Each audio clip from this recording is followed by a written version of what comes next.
মানুষের বাইরের অবস্থাটা দেখে কখনো বোঝা যায় না ভিতরের অবস্থাটা কেমন।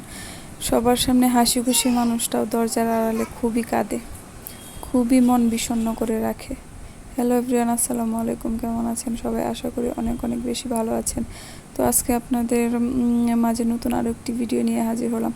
2 দিন ভিডিও দিতে না পারার কারণ আমি আবারও খুবই অসুস্থ। আমি কিছুদিন যাবৎ খুব বেশি অসুস্থ থাকার কারণে আমার কোনো কাজ হচ্ছে না। আমার সব কাজ কেমন যেন পিছিয়ে যাচ্ছে, কোনো কাজে মনোযোগ দিতে পারছি না। না শারীরিকভাবে সুস্থ আছি, না মানসিকভাবে সুস্থ আছি। তো আজকে আপনাদের সঙ্গে এই বেবি ফতুয়াটি কাজটা শেয়ার করব। তো এখানে আমি মাত্র একটি সেলাই দিয়েই পুরো বেবি ড্রেসটা কমপ্লিট করে ফেলেছি। শুধু যে সেলাইটা দেখতে পাচ্ছেন সেই সেলাইটা দিয়ে আমি পুরোটা সেলাই করেছি। তো এটা ছিল কিছু কিছু কাজ ব্যাঙের ছাতা অনেক টাইপ একটা ডিজাইন লাগে, যেহেতু ছোট বাচ্চা শান্তি লাগে, তাই আমি এরকম একটা ডিজাইন রেখেছি। কাজ করছি বেবি ফতুয়াতে। ডিজাইনটা আসলে কেমন হয়েছে অবশ্যই কিন্তু কমেন্টে জানাবেন। কাজটা কমপ্লিট করার পরে ভিতর থেকে একেবারে ভেঙে গেছি, মানসিকভাবে আমি অত্যন্ত অসুস্থ। আমি খুব ডিপ্রেশনের মধ্যে আছি। আমার কোনো কিছু খেতে ভালো লাগে না, ঘুমাতে ভালো লাগে না, কিছু ভালো লাগে না, খুবই বাজেভাবে বিধ্বস্ত হয়ে আছি। তো কিছু কারণ আসলে সব তো আর বলা যায় না। খুবই ওই যে থাকে না, মানুষের সামনে দেখায় এক আর আড়ালে করে এক, পিছন দিয়ে সবার ক্ষেত্রে এটা শুধু আমি না, আমি মনে করি প্রত্যেকটা মেয়ের ক্ষেত্রে এরকম যে শ্বশুরবাড়ির লোকেরা সামনে দেখায় একরকম আর পিছনে করে একরকম। হাজব্যান্ড সামনে দেখায় একরকম, পিছনে করে একরকম।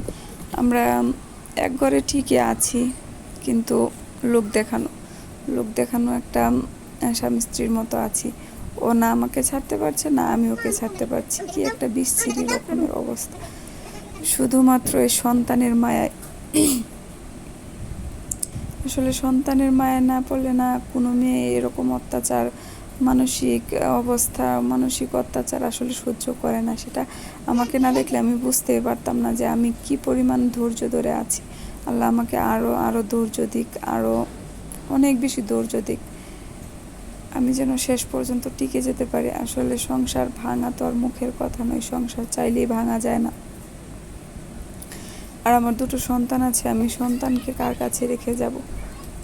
কারো কাছে রেখে যাওয়ার মতো অবস্থা নাই। মায়ের চোখের আড়ালে যে কি হয়, মা ব্যতীত সন্তানের উপর যে আর কার মায়া আছে, আসলে এতদিন এটা আমি ভালো করেই বুঝে গেছি। তো নিজের সুখটা বিসর্জন দিয়ে হলেও সন্তানের সুখটা চাওয়া এক।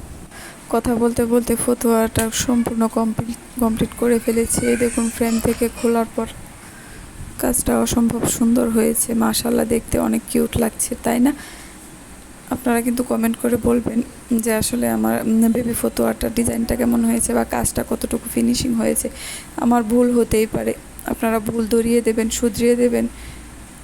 আপনারা আমার ভিডিও ভালো লাগলে অবশ্যই কিন্তু লাইক করবেন এবং কমেন্ট করবেন, এতে আমি খুবই খুশি হব আর আমার ভিডিওটা অন্যের কাছে পৌঁছে যেতে সাহায্য করবে। তো ফাইনালি একটা কথাই বলবো যে নিজের মনকে শান্ত রাখুন, কাজে ফোকাস করুন।